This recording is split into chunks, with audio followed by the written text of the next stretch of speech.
अपने YouTube channel पर आपका स्वागत करता हूं। जैसा कि मैंने आपको इसके पहले वाले वीडियोज में केमिकल काइनेटिक्स लेसन को कंप्लीट किया था। आप शुरू करते हैं नया टॉपिक या नया लेसन, पृष्ठ रसायन, सरफेस केमिस्ट्री। तो उसका पहला जो टॉपिक है आपका है अधिशोषण, है ना।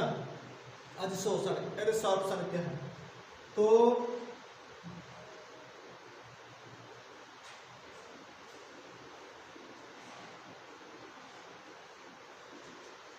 अधिशोषण किसे कहते हैं, अधिशोषण क्या है?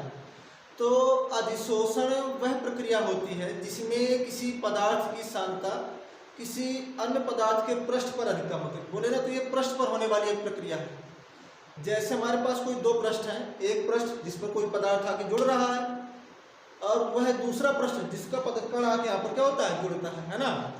तो अधिशोषण में दो प्रकार की चीजें होती है, दो प्रकार के पृष्ठ होते हैं। मतलब कहते ना, वह पदार्थ जो पृष्ठ देता है, वह पदार्थ जो पृष्ठ देता है वो अधिशोषक कहलाता है।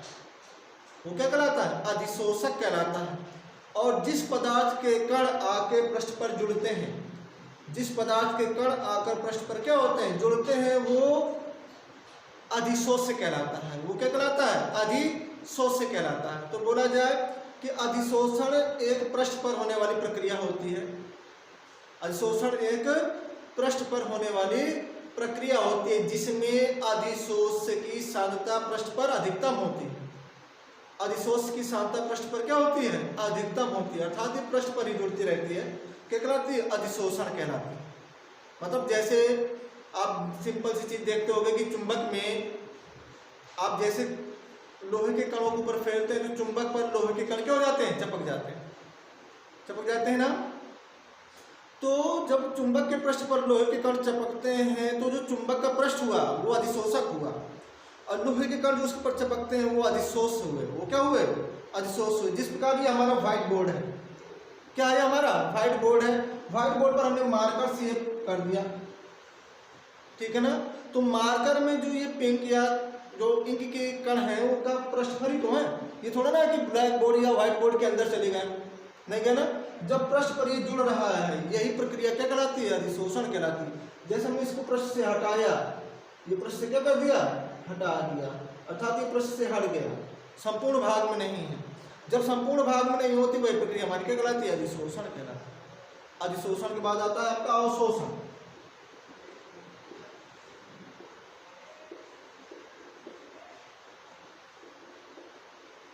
अवशोषण, एब्सॉर्प्शन, एक एडसॉर्प्शन, दूसरा एब्सॉर्प्शन। अवशोषण क्या है? तो अवशोषण वह प्रक्रिया होती है जिसमें अधिशोष्य की जो सांद्रता होती है पृष्ठ पर और स्थूल भाग में एक समान रहती है।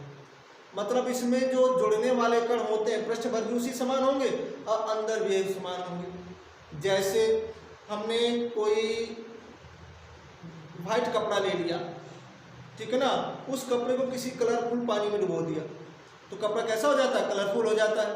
कपड़े के पृष्ठ भी रंगीन और कपड़े के आंतरिक रेशे भी क्या हो जाते हैं? रंगीन हो जाते हैं।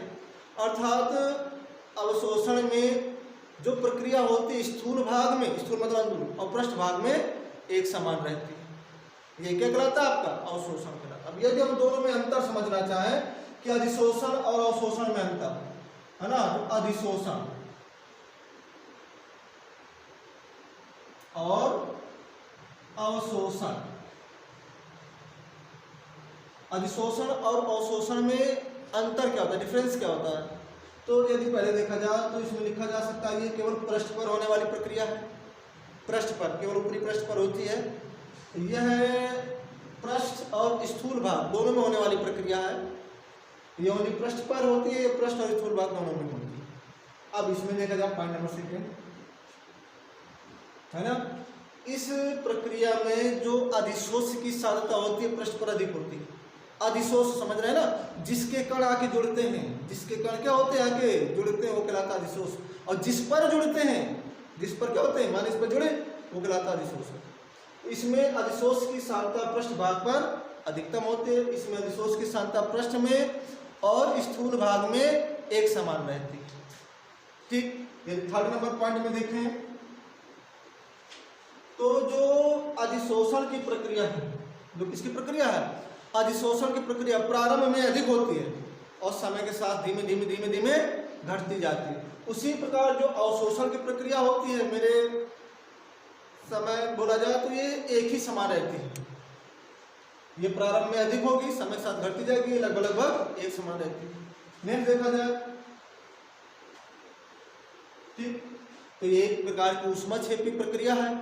इसमें ऊष्मा में कोई विशेष परिवर्तन नहीं होता है, ऊष्मा में कोई विशेष परिवर्तन नहीं होता है, ठीक है ना। अब यदि नेक्स्ट टॉपिक में आ गए,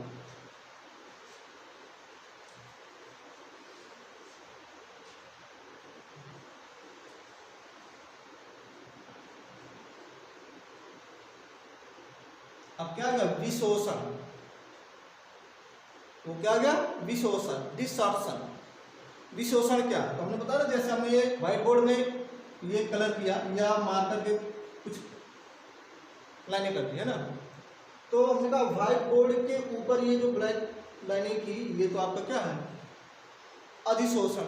ये क्या है आपका अधिशोषण, क्योंकि इसमें पृष्ठ पर किसी अन्य पदार्थ के कण आके क्या हो जाते हैं, जुड़ जाते हैं, अन्य पदार्थ के कण आके क्या हो जाते हैं, जुड़ जाते हैं। अब यही चीज यदि इन कणों को हम क्या कर दें, इस पृष्ठ से हटा दें, इन कणों को यदि हम इस पृष्ठ से क्या कर दें, हटा दें, किसी न किसी तरीके से निकाल दें, तो वही क्रिया क्या कहलाती है, आपकी विशोषण कहलाती है।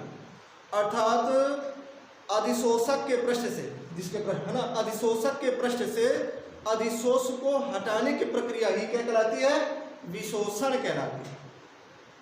क्या कहलाती है, विशोषण कहलाती है। अब विशोषण के पश्चात अब आपका आता है शोषण, है ना।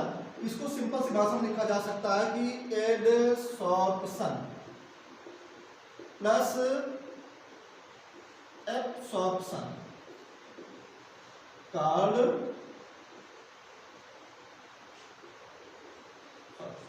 है ना, वह प्रक्रिया जिसमें अधिशोषण और अवशोषण एक साथ होते हैं, वह प्रक्रिया जिसमें अधिशोषण और अवशोषण एक साथ होते हैं वो कहलाता है शोषण।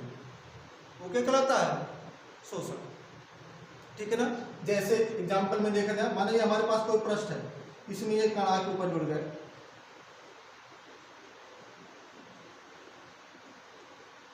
तो ये क्या है आपका एडिसॉर्प्शन है, अधिशोषण है।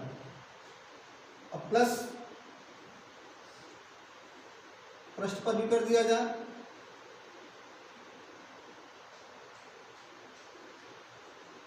और स्थूल भाग में भी कर दिया जाए, तो ये कहलाएगा आपका शोषण। ये क्या कहलाएगा आपका शोषण, ठीक है बच्चों। यदि मेरा वीडियो आपको पसंद आया हो तो मेरे चैनल को लाइक और सब्सक्राइब जरूर करें। Thank you.